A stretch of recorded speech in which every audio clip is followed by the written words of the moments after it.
On this episode of AV Week, we talk about the $1 billion integrator, 100,000 strong botnet, and IoT in hospitality. All that and more next on AV Week. The network for the AV industry. What are you listening to? This is AV. This is AVNation. This is AVNation. This is AV Week, episode 328, recorded Friday, December 8th, 2017. Dummy passwords.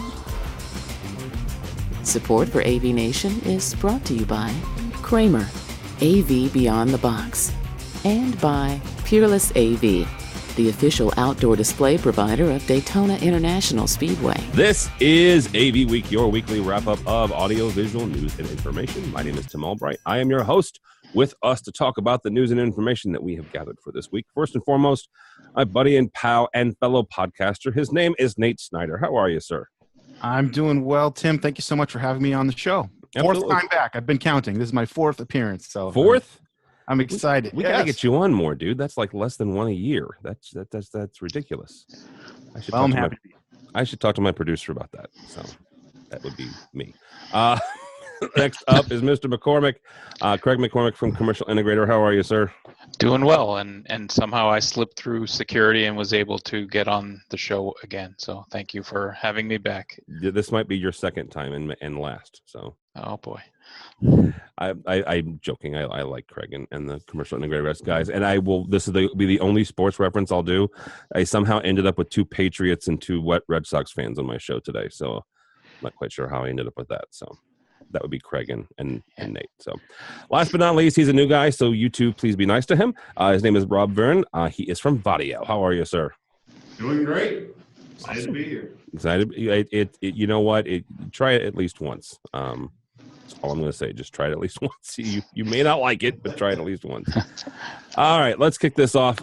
First story we're going to do is actually from Craig's fine publication, Commercial Integrator. And the title of the story says the entire thing. Integrator of the Year, the $1 billion bound private equity systems integrator. This year's, quote unquote, Integrator of the Year is a bit different. We explore how major deals and private equity have changed the AV industry and systems integrators. So, Mr. McCormick, since you wrote this fine prose, let's start with you.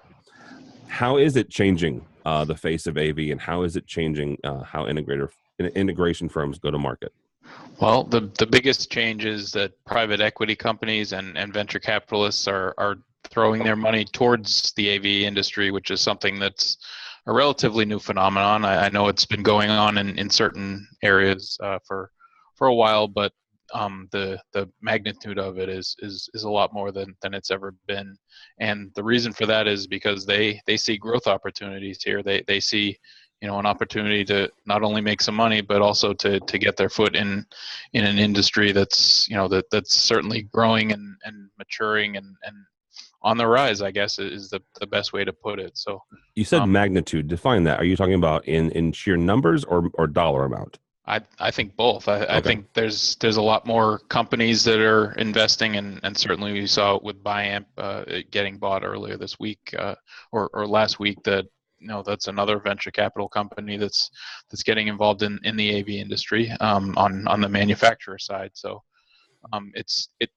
there's a lot of money out there on the private equity and venture capital side, and they're bringing it into the AV industry. And in some cases it's going to be, in for 3 to 5 years and out. And in other cases, I think it's kind of a long range play.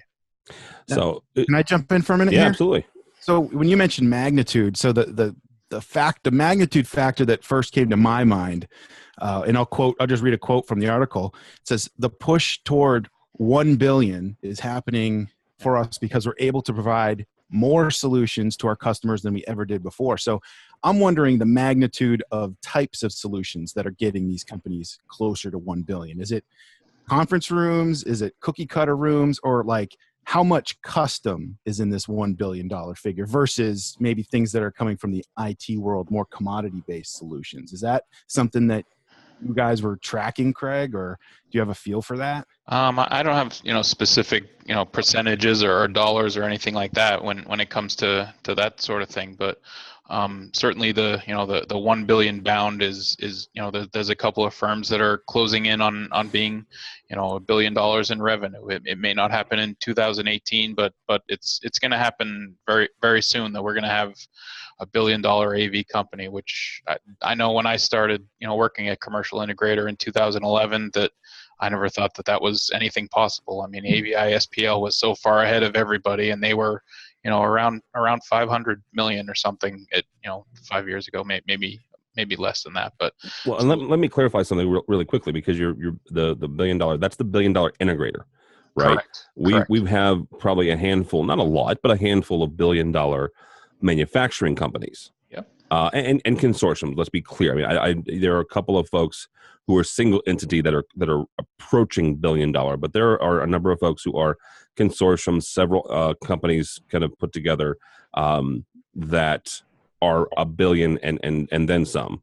Sure. Samsung will be one, obviously. Sony and Samsung are a little bit unfair because they have several other of verticals that have nothing to do with AV, but they're still $1 billion entities. But what you're talking about are the integration firms. Absolutely, and they're doing it in different ways to some degree. I mean, AVI SPL is making some acquisitions. Diversified is another of the companies that also making acquisitions. Sure, and their acquisitions seem to be a little bit larger in a lot of cases. They're bigger companies that I know in at least one case I was surprised that the company was even available for sale. So that's that's the way that they're doing it. And what is interesting is I did a sidebar that basically talked about how there are these large integrators that are coming, but that doesn't mean that there's no room for the mid-size integrator as well. Rob, I want to bring you in on this, and I would be remiss if I didn't mention the fact that both Rob's company, Vadio, was purchased by Legrand earlier this year, and Nate's company was purchased earlier this year, not by Legrand, by somebody else completely. But Rob, I don't want you to take you from that aspect, because what we're really talking about is the integrator side. Mm-hmm. When a company like this purchases, and I don't want to pick on AVI SPL or Diversify, but just these companies in general. We actually had Brock McGinnis from Westbury National on the week that the AVI SPL purchased Sharp's AV in his backyard. He made the comment on the air. He goes, "I think it's great because I had 3 competitors, now I have 2. So for you guys, suddenly you don't have 3 customers, you have 2. How does that impact you guys?" So it actually makes it easier in some regard. We actually have the capacity to sort of narrow our product definitions to a narrower breadth of customers. So we're actually able to have less fragmentation in our product design, which really helps us streamline for what our customers want. So it's actually been pretty nice. And from our side of being acquired by Legrand, we're able to actually do again that cross-brand integration and start to leverage some of the strengths from the other companies. We get to bring some of our knowledge and programming experience to our sister companies and be able to leverage them again for a lot of advantage towards our customers. So, yeah, I'm actually going to be curious to see how you guys do that in 2018 between all the different brands. And not for nothing, but you've got AVNation has 1, 2, 3, 4 of our underwriters are in that that consortium there between all of Milestone and then also Middle Atlantic. So yeah, I'm curious and kind of cautiously optimistic as to how you guys are going to pull that off. So, all right, let's go ahead. Oh, I said yeah. All right, let's move on to security because it's always a fun topic. This comes to us from our friends over at Ars Technica. A 100,000 strong botnet is getting ready to strike at any time. And real quick synopsis of what a botnet is, if you're not familiar. They have a very nice picture here if you're watching the video of a bunch of little robots. A botnet is a network of shared connected computers and or network devices, and there's a reason I said it like that. But a year ago in October, there was a botnet attack. In other words, a bad actor, a bunch of hackers got together. They had control of a botnet network. They attacked a server that allowed folks on the East Coast predominantly access things like Netflix and Amazon and Facebook. Took it down, right? You could not, if you were on the East Coast for a good portion of that day, you could not access certain websites. The reason I say network devices is because in the list of products and devices that were in that botnet, there were a number of AV devices, including a two-way network speaker, which when I do teachings and instructional sessions on AV network security, I always catch AV integrators off guard when I show them the brand name of the two-way speaker, and they're generally pretty shocked. So, Rob, I'll start with you on this. What can we do as audiovisual professionals to prevent us and prevent our devices from ending up on one of these botnets? So I'll have to say that I wish I could tell you there's a technology out there and it's the silver bullet. We're going to be able to fix all of our problems with this new magical technology. Like throw out buzzwords like blockchain and somehow that'll fix all the problems. When in reality, you have to be pragmatic about what you're trying to accomplish. And there is nothing more secure than air gapping yourself from the problem. So I would say really making sure that you sanitize your networks. Like everything has to be risk-based, right? So what is the risk of the device being accessed? Does this contain social security numbers? Does this contain credit cards? AV, we contain video, right? So there could be an instance in which somebody wants to gain access to a video device that has very special value to them. For instance, a video camera within a banking facility could leverage that into a very large sum of money or get access to very compromising information. That would be a high-risk device that I would suggest putting on a network that's entirely separate from one that's connected to the internet at large. So I would say really sitting down, looking at the risk of the device you're installing and questioning whether or not it has to exist on a network that also shares access to the internet.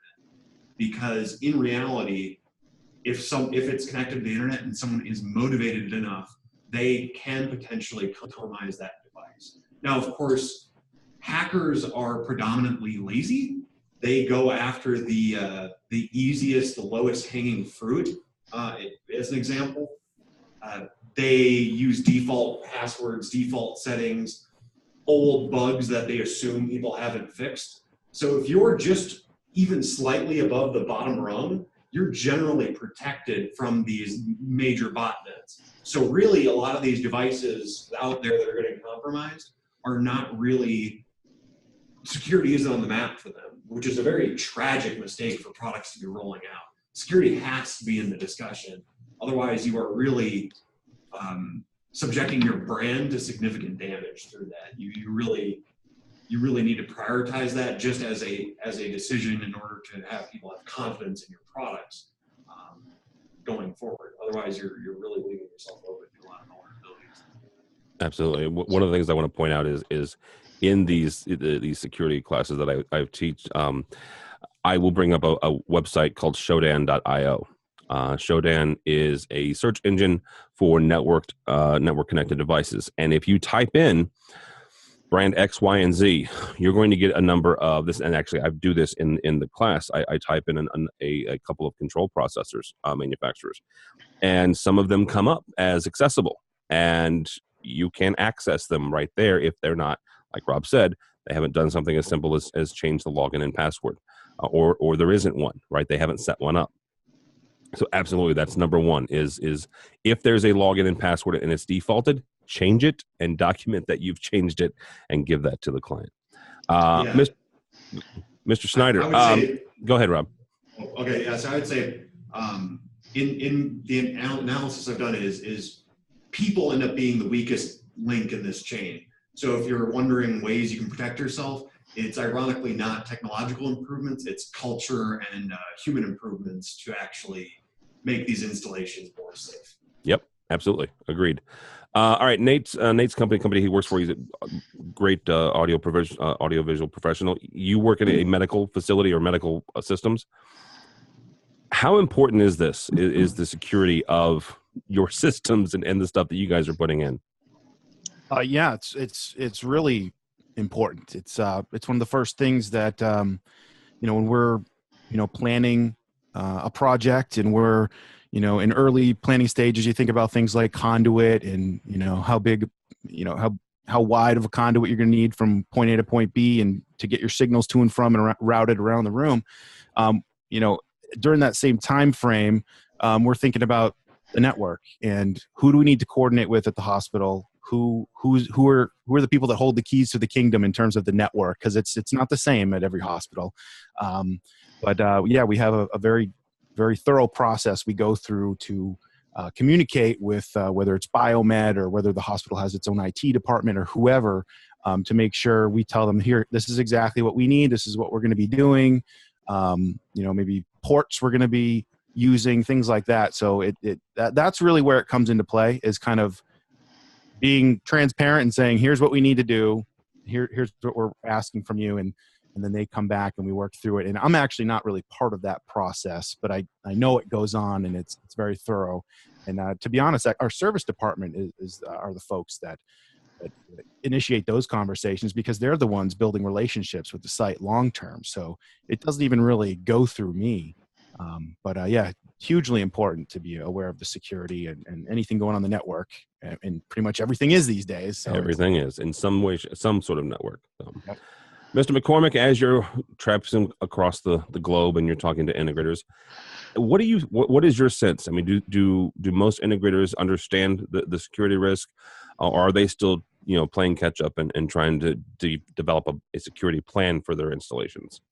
I am shocked at how rarely security is a priority for a lot of these companies. Integrators, manufacturers, everything, all the way through the process, that security is not number one. And especially with all these attacks that happen, basically every day at this point, that, I think a lot of the smaller companies maybe don't think, it's ever going to happen to them, but the smaller companies are just as at risk, if not more so, because they don't change their passwords, their dummy passwords from, password 123 to, something that's little more difficult to crack into, So I am always amazed that, that those sort of things continue to happen today. And I'm sure, this discussion will spur one company to, change their practices, but most of the others will just continue to kind of be ignorant about it and not make security a priority. I think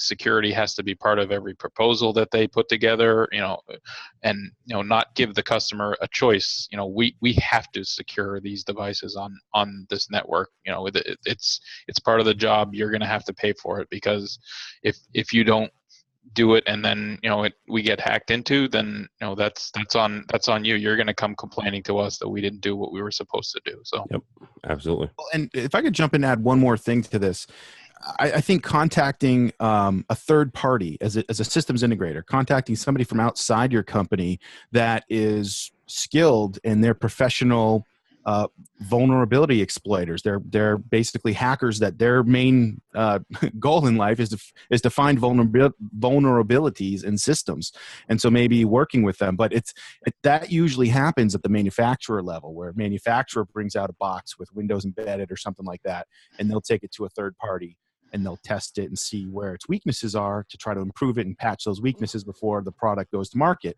But from a systems integrator perspective, it's a little different, because you're putting in all these different third-party devices all communicating together. So how do you do hack testing and vulnerability testing and finding weak points when you're combining all these things? So that's kind of like another layer. But I would definitely, I got to mention contacting the professionals that do this for a living.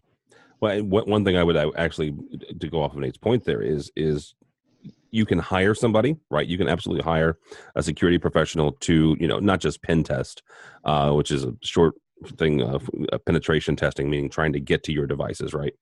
But you can also, do something as simple as, send somebody on the outside, or send somebody from your office, right? From Nate's office, and try to get to those devices from your office, right? And if you can get to those devices, well, guess what? The hacker down the street can probably get to those devices as well. There's actually an interesting technique you can leverage called honeypotting. So you can actually leave a sort of virtual vulnerable device on the network in which you're tracking it and logging the information that goes in and out of that node, and you're actually able to see who is trying to attack you, how they're trying to attack you. So you actually can put a listener device on the network that you intend to be vulnerable, but host it in a virtual sandbox such that they're not actually compromising the root file system. You actually, you can trick the hacker because you know they're lazy, they're going for things that are vulnerable. You can reverse social engineer them to expose what they're trying to do. Yep. And that's something I'd encourage at least mentioning to anybody who's working on secure networks. And sometimes, because again they aren't always thinking, is you also can have them reveal where they are, right, and reveal their IP address, or at least one of the IP addresses they're using, and you can block that as well. So, all right, guys, last story here also comes to us from Commercial Integrator, because I'm nice like that. No, it's a good story, and I wanted to do it. So, so it's an interesting combination of Marriott, Samsung, and Legrand teaming together for some IoT systems, right? And what this is Marriott trying to up their game in the hospitality realm, and it's an innovation lab.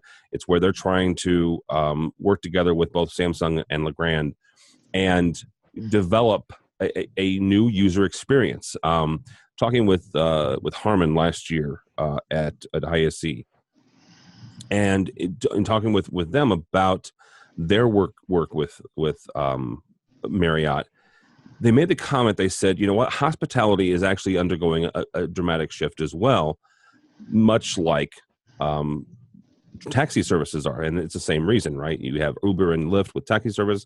You have Airbnb and vacation homes by owner rental services that are competing with hotels.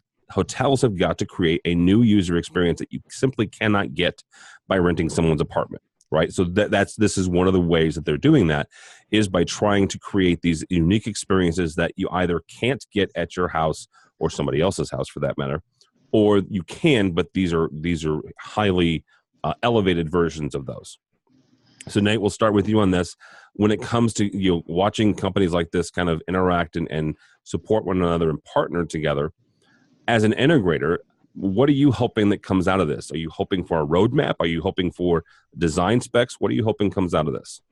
Well, that's a good question from an integrator's perspective. I think IoT has been this buzzword for a long time, and I personally am somewhere on the spectrum of fully understanding what it means for me today or what it could mean for me tomorrow. I think there's a lot of potential with what you can do with IoT, but I'm still learning and trying to figure out how this all comes into play. I mean, my first reaction to all this was, I applaud the companies for creating this lab. I think that's great. They're forward thinking. They've got the right attitude. They're trying to get ahead of this. They're trying to say, okay, how can we add value to our customers using this new technology? Looking around at the devices and the smart things that are at our disposal. What can we do here to enhance the experience? So that's like the integrator side of me loves that. I think the consumer side of me is thinking, okay, if I'm booking a vacation next week for my family, or if I'm going to Infocom, what is going to be the upcharge for this IoT experience versus the cheapest room? Because let's face it, money is a factor. So, I mean, in the hotel industry, I'm just curious about how much are they investing into this, and what's the return on investment for investing all this, and will people buy it? Will it be enticing enough for people to buy it? That's my big question. Throw back at you. I would agree with you. The one thing I recently, I'm a big fan of Hilton, simply because I had to pick one, and that's the one I picked to get points and stuff. Because my travel has increased a little bit over the last couple of years. And don't talk about a USB thumb drive and a Hilton PC in the lobby. No. They have a smart lock on their hotel, on some of their hotel rooms, not every one. Oh, okay. And you can check in through their app. And if they has a smart lock and you check in through their app, you don't have to go to the front desk. Like, it will tell you your phone can now unlock your hotel room. People will pay for that. I would pay for that, right? I didn't, though, because I'm a rewards member, right? So it's through my app. I didn't have to pay any extra. It was what it was the last time I had stayed at this hotel. And It was an incredible experience, one of the best experiences I've had. So much so that the next trip I had, and it didn't have that, I was actually disappointed. Yeah. So, so it has a reverse effect as well. So as I would tell them and give them, my free 2 cents of advice is, as you're rolling these out, roll them out quickly. Boys and girls, roll them out quickly. Well, and it's the same thing in the rental car business too. If you get a Enterprise, Emerald level or whatever, you can get off your airplane, you can walk right to the rental area, and you don't have to wait in line and check in. You can just go right and pick up a car. And they do that without IoT. But the same type of experience that is valuable to somebody who's traveling and doesn't want to wait around in line in a hot, sweaty airport somewhere. Exactly. Same with checking in a hotel. I don't want to wait in line. I've traveled all day. I just want to go lay down on my bed, right? Just want to go chill out. So. But I think with IoT too, the other big flip side to this is the big data and the data they're collecting about you, because all these, so there's an IoT application, there's the actual IoT devices, there's a rules engine somewhere, and then there's a dashboard. And if you don't get to see that dashboard as a consumer, the person who's selling it to you gets to see that dashboard, and you may not know exactly what data they're collecting. And I think that's the big hesitation with IoT right now, is like, wait, they know this about me? Oh, I didn't know that. That's kind of creepy. No, that's valid. All right, Mr. McCormick, as you're covering stuff like this, is this something you expect to or hope to see at a trade show where Samsung and Legrand have a maybe not a ginormous booth together, unless one of them buys the other one, but a consolidated little experience center or an experience stand at ISE this year?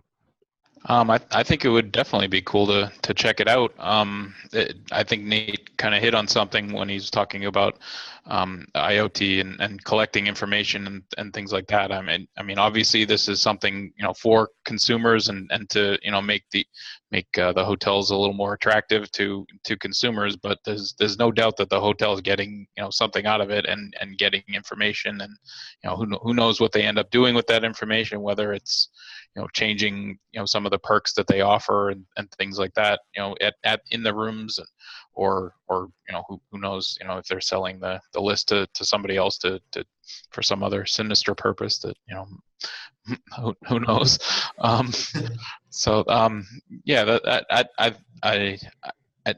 kind of see it in some ways as similar to how Alexa is now in conference rooms. I mean, people are used to certain things when they're at home, and Tim, you kind of touched on this a little bit. People are used to being able to say, Alexa, turn on my lights, Alexa, put my shades down, that sort of thing, and they want to be able to do the same thing in a hotel room when they're not at home. They want it to feel like they are at home. Yep. All right, Rob, wrap this up and let's talk about working together with companies. Vadio is not new to this game. You guys have partnered with a number of manufacturers over the years. How does this work? Right? Is it something where one of your clients comes to you and says, "Hey, I have an idea," and you're like, "Okay, we can do this part, and we know these folks over here they can do that part," or is it one of these things where you're like, "We have an idea, and we have the perfect client for it, but we need you, and we need you, and we need you"? Yeah, I'll say it's a little bit of both, right? Okay. I don't start a project unless I have customer information from it, because ideas that you sort of just generate from your own mind often don't stick when you actually expose it to customer input. I would say, at least from an IoT perspective, right? Because we were just on that conversation, and Legrand's initiative, Elliot, which is the Legrand IoT platform that they're working towards, is actually very convenient for us in terms of being a multi-brand organization, because we actually, while it's difficult to transition like cultures, it's difficult to merge all of these other options, ironically, IoT actually presents an opportunity for us to technologically unify. We actually can come out with a set of standards and practices around security and the way our devices behave. And that actually allows us to create an environment where our stuff actually works well together, and we can actually change organizational behavior through technology, which is very different from in the past, where it's sort of been organizational behavior defines technology. But by providing a platform and providing those standards, you actually get some unification across that. it's a weird but interesting opportunity. And I'll say just one thing around, right? Everybody's wondering about big data and all these other things. I would say probably I'm not terribly worried about it because I actually worked in IoT for a number of years. More than likely, businesses don't do things unless they're making money off of it, or they think they can make money off of it, right? And people can't generally make money off of spying on individuals and exposing private information, right? They're probably looking at logistics for supplying the rooms with the correct amount of food and predicting how much food they'll need during certain seasons and being able to get a margin off of that, or cost reduction on maids or something like that in order to actually schedule that better. Those are the sorts of items, because cost reduction ends up being a larger margin gain because they get 100% margin on cost savings. But selling you guys new stuff, they make less. So it's actually probably more of a cost savings and less interesting and less nefarious than anyone really imagines. It's all pretty bland. So you're saying don't worry about it. Sign the EULA and just move on with your life. Yes. No questions shall be asked. Okay. And no security on your network either. No security. You default login and password. So That's right. All right, guys, that'll do it for us. Mr. Craig McCormick, thank you so much, sir. You bet. How do people find you and or Commercial Integrator? Commercialintegrator.com, and you can find me on Twitter at Craig McCormick, or Commercial Integrator on Twitter at ComIntegrator. All right, very good. Mr. Nate Snyder, thank you, sir. Yeah, thank you very much for having me, Tim. Great conversation. Absolutely. How do people find you and your lovely podcast, sir? Oh, you can find me on Twitter at AV Shop Talk, and go to avshoptalk.com/subscribe if you want to hear more of me talking once a month about Pro AV topics with other Pro AV professionals. It's been a fun project, so been doing it since 2014 now, once a month, and you're an inspiration to me, Tim. I appreciate be quiet. Come on here. Inspiration. You're a big reason why I do what I do. So thanks. Well, thank you, sir. I appreciate that. Mr. Rob, I hope your first time was an enjoyable one. It was excellent. I had a lot of fun. Good. How do people find you and Vadio and Milestone and Legrand? I'd say visit our website is the easiest way to get the brand, so vadio.com or milestone.com. Soon to be something else, I'm sure. And I already have a botnet spying on everybody, so you don't need to get in contact with me. He will contact you when he wants you. Rob.byron@milestone.com. All right, so. Very good. Suddenly Rob's face is going to pop up on my computer one day. All right. My name is Tim Albright. Don't follow me on the Twitters if you would, but go by the website, avnation.tv. avnation.tv. You will find this program and, oh my goodness, a host of others. So we have a couple things going on. Number one, our second annual AVNation Awards. It's two things. It's a two-step process, and because we are so listener-driven and audience-driven, there's a first process is the nomination. So if you think something's cool, go to the website and tell us you thought it was cool for 2017, and we're going to put it on the list of folks that you can vote for. We will take those and take the best of those, the top 3 or 4 of those. And starting January 1, we'll give you a list to vote for. In the month of January, you can vote on the best of 2017. We'll announce the winners during ISE, actually. Speaking of ISE, starting early next month, we have a new program-ish starting, just basically highlighting what's going on at ISE. Hope a different one every single day for the month of, actually through the run-up to ISE. So also, while you're there, check our underwriter section, if you would, please. These are the folks that help us and support us financially and help us do things like go to ISE and DSE and Infocom and all the other things, and continue to do this program for 6.5 years now. So actually, Vadio was one of those, and I mentioned the fact that the entire Milestone group, and so we thank them for their support, and actually Middle Atlantic and another one of their sister companies. So, but yeah, all that is at the website, avnation.tv, avnation.tv. Thanks so much for listening. Thank you so much for watching. This has been AV Week.